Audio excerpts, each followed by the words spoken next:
సంవత్సరాల తరబడి government job కోసం వేచి చూస్తున్నారా? కేవలం 8 నెలల్లో మీ కల నెరవేర్చుకోండి. వెంటనే కింది నంబర్స్‌కి కాల్ చేయండి. నమస్తే రమ్మగారు. నమస్తే జయ. రమ్మగారు, బంధాలు బంధుత్వాలు, బయట వాళ్ళతో స్నేహాలు ఇవి ఎక్కువైపోయి, అంటే మొహం కూడా తెలీదు, ముక్కు మొహం తెలియని వాళ్ళతో స్నేహాలు ఎక్కడికెక్కడికో వెళ్ళిపోతున్నారు. కానీ కొలీగ్స్తో కూడా ఎంతవరకు ఎక్కడ పరిమితి ఉండాలి, ఎక్కడ పరిమితి ఉండకూడదు అనే విచక్షణ కూడా లేకుండా అయిపోతున్నామండి ఇవాళ రేపు. కజిన్స్తో కానీ, అక్కా చెల్లెళ్ళ పిల్లలతో కానీ, తోడుకోడళ్ళు, వదిన మరదలు ఇలాంటి వాళ్ళతో రిలేషన్స్ కంటిన్యూ చెయ్యం. రెగ్యులర్గా టచ్లో కూడా ఉండరండి చాలామంది.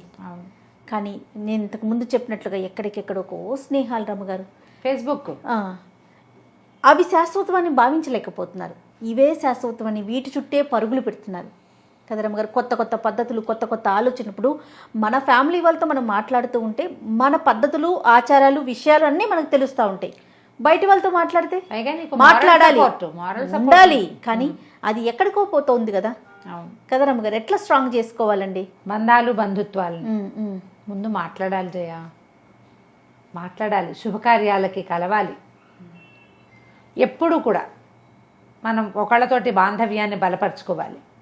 అది భార్యాభర్తలు కావచ్చు, అక్క చెల్లెళ్ళు అంటే తోడుకోడళ్ళు కావచ్చు, కజిన్స్ తోటి కానీ, అత్త కోడళ్ళు, అత్తగారు అల్లుడు, మామగారు కోడలు, మామగారు అల్లుడు, ఇలా కూడా కొత్తగా మనం కలుస్తాం వాళ్ళతోటి. కానీ ఇప్పుడు ఎఫ్బీలో అనుకుందాం, పోనీ ఎఫ్బీలో మన మొహాలు తెలీదు, వాళ్ళు ఏం చూపిస్తారో అదే మనం చూస్తాం అంతే.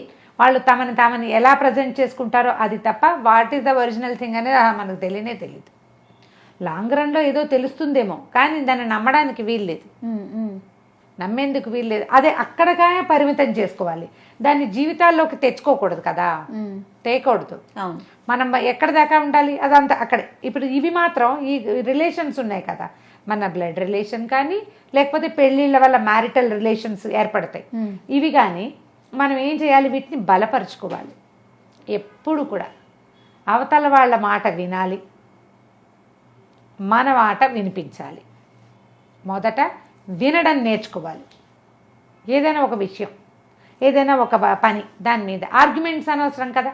వాళ్ళు ఏదో చెప్తారు, అది సజావుగా ఉందో లేదో ఆలోచించి బాగుండకపోతే ఇలా కాదని నువ్వు మాట్లాడితే, అంతేగాని మీకేం తెలీదు, మీ ఊరు వాళ్ళకి తెలీదు, మీ జిల్లా వాళ్ళంతా ఇంతే అన్న మాటలు మాట్లాడిస్తారు.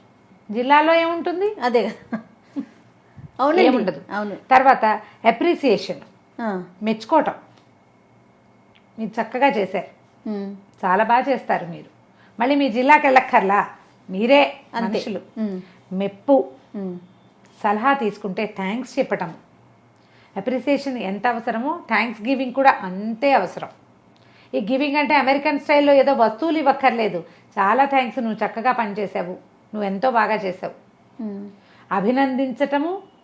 తర్వాత ఏమో మెచ్చుకోవటమే కాకుండా, నీ వల్ల నాకు ఈ పని వనగూడింది, నువ్వు సరిగ్గా చెప్పావు, నువ్వు బాగా చెప్పావు, నువ్వు ఉండటం వల్లే నేను ఇది చేయగలిగాను అని వాళ్ళకి ఒక మెచ్చుకోలు, కృతజ్ఞతాపూర్వకంగా మాట్లాడడం. బంధాల్లో ఇది చాలా అవసరం. భార్యాభర్తలు కూడా థ్యాంక్స్లు, సారీలు చెప్పుకోవాల్సిందే. ప్లీజ్, థ్యాంక్స్, సారీ, ఈ మూడు ఎంత అవసరమో. అవునండి, థ్యాంక్స్ తరచుగా చెప్పాలి, సారీ చెప్పే అవకాశాలు తీసుకోవద్దు. చెప్పాల్సి వస్తుంది కానీ సారీ చెప్పే పరిస్థితులు రానివ్వద్దు. ఒకళ్ళు నిన్ను ప్లీజ్ అని అడిగేంత మొండికెత్తద్దు. కానీ ఈ మూడు పదాలు మన జీవితాల్లో ఉండాలి. ఇవి మూడు వాడగలిగేవాడు, విస్తారంగా వాడేవాడు లేదా సందర్భానుసారం వాడేవాళ్ళ బంధాలు ఎప్పుడు బాగుంటాయి. నువ్వు ప్లీజ్ అని బతిమలాడవు, నాకు చేసి పెట్టవా అని అడగవు, నీకెవడూ చేయడు. ప్లీజ్ ప్లీజ్ అని అడిగించుకున్నా చెయ్యవు నువ్వు, నీ దగ్గరికి ఎవడూ రాడు.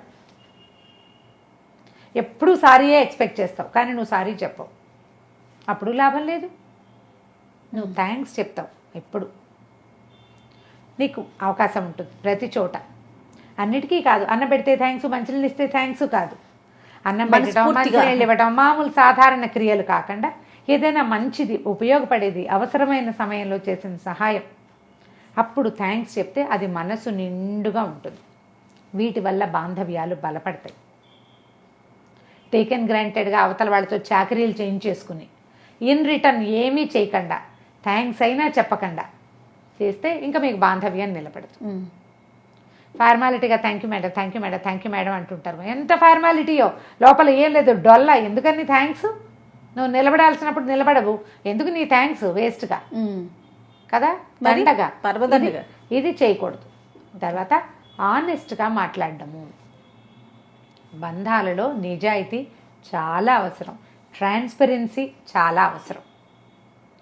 ఏదో ఒక జరిగింది, నువ్వు చేసావని వాళ్ళు అనుకున్నారు, నువ్వు చేసావని చెప్పడానికి, సాక్ష్యం చెప్పడానికి ఇంకొక బంధువు రెడీగా ఉన్నాడు. నువ్వు ఏ సందర్భంలో అలా చేయవలసి వచ్చిందో నీ అంతటా నువ్వే చెప్తే, వేరే వాళ్ళకి కాదు, ఎవరైతే నీ మీద అనుమానపడుతున్నారో వాళ్ళకి నువ్వు ఓపెన్గా ఇలా జరిగింది, అనుకోకుండా ఆ సమయానికి అలా జరిగిపోయింది అని నువ్వే చెప్పేస్తే మీ బాంధవ్యం పాడు కాదు. నువ్వు చెప్పడానికి సిగ్గుపడి, అవమానపడి, మొహమాటపడి చెప్పకపోయినా, వీళ్ళు అడగకపోయినా ఇంకా బాంధవ్యం నిలబడదు. ఎప్పుడు ఆ అనుమానం అలాగే ఉంటుంది. ఇప్పుడు అక్క చెల్లెళ్ళు, అన్నదమ్ములు అనుకోజయ, ఎంత కోపాలు వచ్చినా 95%, పోనీ 90%, ఎంత కోపాలు వచ్చినా తమ్ముడికి ఒక కష్టం వచ్చిందంటేనో, అక్కకు ఒక అనారోగ్యం వచ్చిందంటే కదిలిపోతాం మనం. రక్తం అట్లా కోపాన్ని మర్చిపోతాం. వాళ్ళకి ఏదైనా వస్తే ఆపుకోలేకపోతాం, దుఃఖం, కష్టం, పరిగెత్తేస్తాం అక్కడికి. ఎందుకుంటుంది రమ్మగారు? రక్తస్పర్శం అంతే కదా. రక్తం మన మేనమావులన్నా, మన బాబాయిలన్నా, మన ఓన్ పీపుల్, మన వాళ్ళు అన్న భావన ఉంటుంది చూసావా, రక్తం అట్లా పిలుస్తుంది. మిగిలిన చోట్ల రక్తస్పర్శ పనిచేయదు. బాధపడతాం, వదిలేస్తాం, ఏదో చేయగలిగిన సాయం చేస్తాం. ఇంకా వాళ్ళు మండి చేసిన దానికి, ఎవరు చేసిన వాడికి చేసినంత చేసుకున్నంత మహాదేవా అని ఒక సామెత కూడా వదులుతాం. మన వాళ్ళ దగ్గరకు వచ్చేసరికల్లా మనకి లోపల పీకుతూ ఉంటుంది. స్పౌజ్ ఒప్పుకోరనుకో, మన భార్య భర్త తిట్టిపోసినా సరే మనకు వెంపర్లాటగా ఉంటుంది, లాగుతూ ఉంటుంది మనం. అవునండి కదా. అయితే ఇది 90% ఉంటుంది. ఇప్పుడు దానికి కూడా కదలని కటిక దుర్మార్గులు కొంతమంది ఉంటారు. చెల్లెళ్ళని చెడగొట్టుకుంటారు, అన్నదమ్ములతో చెడదొబ్బేస్తారు. ఎందుకు చెడగొట్టుకుంటారో వాళ్ళకే తెలీదు. అక్కడేం విషయం ఉండదు, చిన్న మ్యాటరు, సర్దుకుంటే సరిపోయేది. సర్దుకోరండి, సేమిరా సర్దుకోరు. వీళ్ళు మళ్ళీ పోట్లాడి, కొట్టి చంపి, తిట్టిపోసేటువంటి భర్తలతో, భార్యలతో సర్దుకుంటారు. అక్క చెల్లెళ్ళ, అన్నదమ్ముల దగ్గర మొండికెత్తుతారు. ఎందుకు మొండికెత్తారో తెలియదు. అవునండి. పిల్లల విషయాలు వచ్చేసరికి అస్సలు వదిలిపెట్టరు రమ్మగారు. నేను అబ్జర్వ్ చేసినంత వరకు వాళ్ళకి గొడవలు ఉంటే అది ఒక విషయం, వీళ్ళ పిల్లలు వాళ్ళ పిల్లలకు సంబంధించిన విషయం అనుకోండి, ఇంకా కొట్లాట, ససేమిరా, కడుగు ముందుకు వెయ్యరు. ఆడపిల్లలు, మేనత్తలు కూడా అట్లాగే. తమ పిల్లలైతే ఒక రకం, అన్నయ్య పిల్లలైతే ఒక రకం. అదే కష్టం వీళ్ళకి ఉంటుందని ఒప్పుకోరు, ఆలోచించరు. వాళ్ళంతా ఒకటైపోతారు, వీళ్ళని వదిలేస్తారు, అట్లా చేస్తూనే ఉంటారు. కానీ ఇది శాశ్వతమైన జీవితం కాదు, లోకం శాశ్వతమైంది కాదు. మనం ఉన్నన్నాళ్లే ఈ బంధాలు, బాంధవ్యాలు ఉన్నంతకాలం మనం మన వాళ్ళతోటి, మన అన్నదమ్ముడితో, మన అక్క చెల్లెలతోటి కలిసి ఉందాము. వీళ్ళే మనకి నిజమైన సాయం అన్న గుర్తుండదు. మనం ఉంటేనే కదా రేపు మన పిల్లలు ఉండేది. ఇప్పుడు మన పిల్లలకి, ఇప్పుడు మనం అక్క చెల్లెలతో, అన్నదమ్ములతో చెడగొట్టేసుకున్నాం, రేపొద్దున ఏదైనా మనకి తేడా వస్తే మన పిల్లలకి దిక్కెవరు అని ఆలోచించుకోవాలి కదా. ఆలోచించరు. ఈ రోజే గుర్తుండు, ఈ రోజే తెలుస్తుంది. చెల్లెల వల్ల ఏదో ప్రాబ్లం వచ్చింది అనుకుంటారు, లేదా అన్నయ్య వల్ల ఈ సమస్య వచ్చింది అనుకుంటారు, తమ్ముడే చేశాడు అనుకుంటారు. ఒక అరెకరం తమ్ముడికి వెళ్ళిపోయింది, 10,000 వాడికి ఎక్కువ ఇచ్చారు, ఓ పావుతులం బంగారం వాళ్ళకి వెళ్ళిపోయింది, దాని మీద కొట్లాడుకుంటారు. మొన్న కరోనా హడావిడి చేయిందా, అది ఎన్ని మరణాలు, ఏ వస్తువులు మనని రక్షించాయి? ఏమీ లేదు. అవునండి, ఏం లేదు. ఈ బాంధవ్యాన్ని సరి చేసుకోవాలంటే ఆనెస్టీ చాలా ముఖ్యం. మొహం ఎదురుగుండా మాట్లాడుకుంటే, పోట్లాడద్దు. నువ్వు అప్పుడు చేసావు, ఇప్పుడు చేసావు, చిన్నప్పుడు నాకు చాక్లెట్ ఇవ్వలేదు, ఇలాంటివి కాదు. ఏ సిచ్యువేషన్ వల్ల మనం ఇవాళ గొడవ పడతామో దాని గురించి మాత్రమే మాట్లాడాలి. ఇక్కడ ఏమవుతుందంటే అన్న చెల్లి మాట్లాడుకోవడానికి కూర్చున్నారనుకో, మధ్యలో వాళ్ళ భర్త వీళ్ళ భార్య చేస్తారు, వాళ్ళు అప్పుడెప్పుడో వీళ్ళెప్పుడెప్పుడో అని అసలు విషయాన్ని పలచన చేసేసి అక్కర్లేని విషయాలు మాట్లాడతారు. ఆవేశాలు పెరుగుతాయి, మళ్ళీ బాంధవ్యం చెడిపోతుంది. అది ఇంకో పెద్ద సమస్య అవుతుంది, ఇంకా పెద్ద సమస్య అవుతుంది. ఈ ట్రాన్స్పరెన్సీ, ఆనెస్టీ, ఇవి రెండు చాలా ఉపయోగపడతాయి బాంధవ్యాలు సరి చేసుకోవటంలో. కూర్చొని మాట్లాడుకోవటం, ఒక మంచి రోజున ఏదైనా చక్కగా హ్యాపీ బర్త్డే చెప్పటము, హ్యాపీ మ్యారేజ్ కలవటము, తర్వాత విష్ చేయటము. రైట్. అప్పుడప్పుడు ఎలా ఉన్నావు, ఏమిటి పరిస్థితులు, ఇక్కడ బాగోలేదు, ఏదో అక్కడ ఏదో ప్రమాదం అయింది, ఓ ఫోన్ చేసి మీ ఊళ్ళలో ఏంటి ఇట్లా ఉంది, ఎలా ఉన్నారు, మీరు ఓకేనా అని కనుక్కోవటం. నీకు మనసు లోపల ఉండాలి అది. అంతే.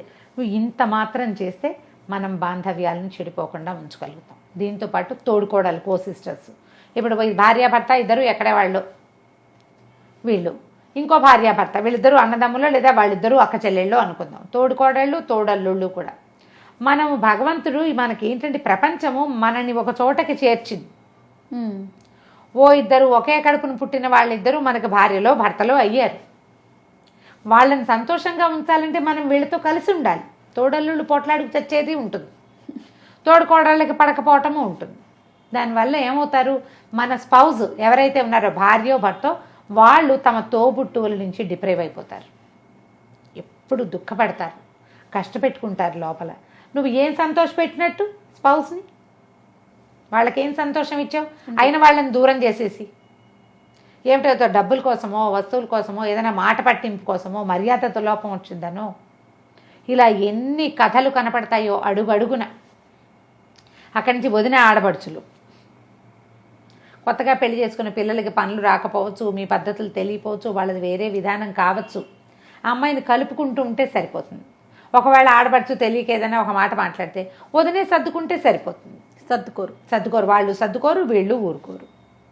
దీనివల్ల అమ్మాయి ఏమో అన్నదమ్ముడిని కోల్పోతుంది, ఈ అమ్మాయి భర్త అక్క చెల్లెల్ని కోల్పోతాడు. దానికి కారణం ఈ అమ్మాయే అవుతుంది. అవునవును. ఓపెన్గా ఉండండి. మీరు ఫ్రెండ్స్తో ఎలా ఉంటారు, కొలీగ్స్ తోటి ఎట్లా ఉంటారు, ఎలా ఉంటే నీ ఆఫీస్ వాతావరణం బాగుంటుంది. ఏదైనా తేడా వస్తే మాట్లాడుకుని మళ్ళీ అన్నీ సెట్ చేస్తారు కదా.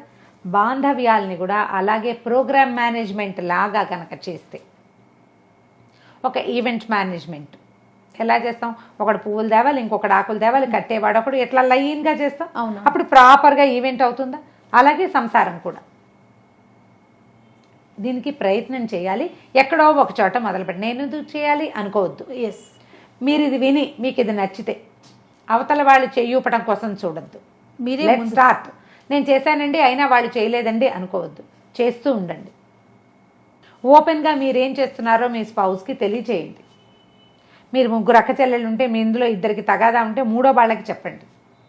వాళ్ళు పై వాళ్ళని సెట్ చేస్తారు, మీ ఉద్దేశం ఇది అని చెప్పి.